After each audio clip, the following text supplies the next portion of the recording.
it's very likely, almost a metaphysical certitude, that throughout the day and every other day, your left brain will respond to what it interprets as the people around it, the environments around it, and what it reads on social media. And it's going to respond in a way that reflects its processing. So it's going to be us versus them in various categories. It's going to be in survival mode, and it's going to reflect the ego.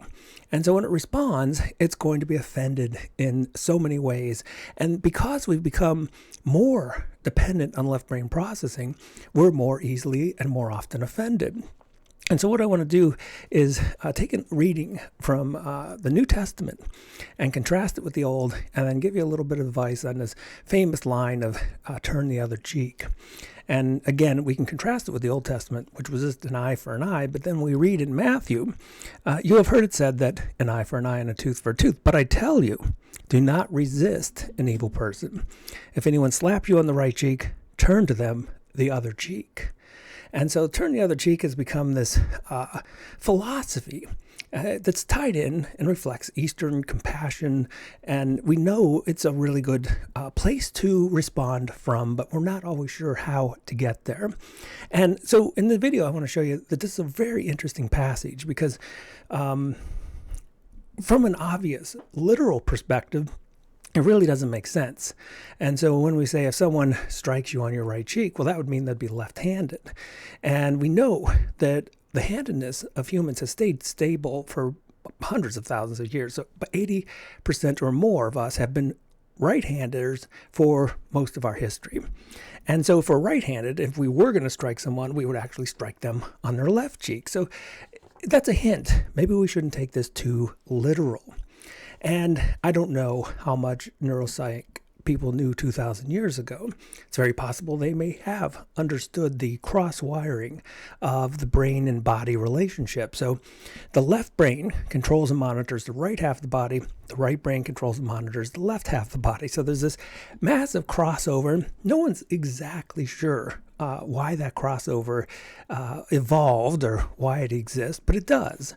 And if it wasn't for the corpus callosum that connects the two sides of the brain, it would be really obvious how one side of the brain was controlling the other side of the body. And so when we look at this in light of modern neuroscience, we say, well, if someone strikes you on the right cheek, turn to the other cheek to them. Maybe that is actually a reference to neuroscience. To be struck on the right cheek is actually to activate or react the left brain.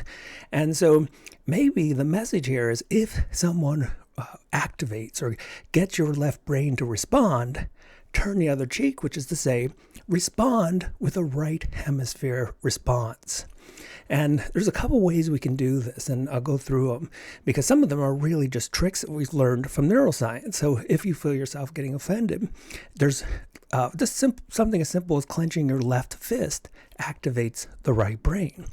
Something as simple as orientation to the left activates your right brain. So if you're in a conversation with someone and they strike your right cheek, which is to say they activate your left brain, you can just turn to the side and put them to the left of you, and that will help you turn the other cheek, which is really turn the other brain and get the right brain to respond.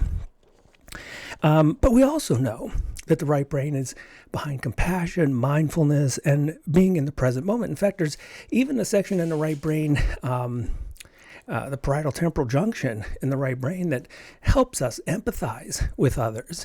And so we can go backwards from activating the right brain to getting compassion and empathy going to just starting off with empathy. And that can actually also activate the right brain.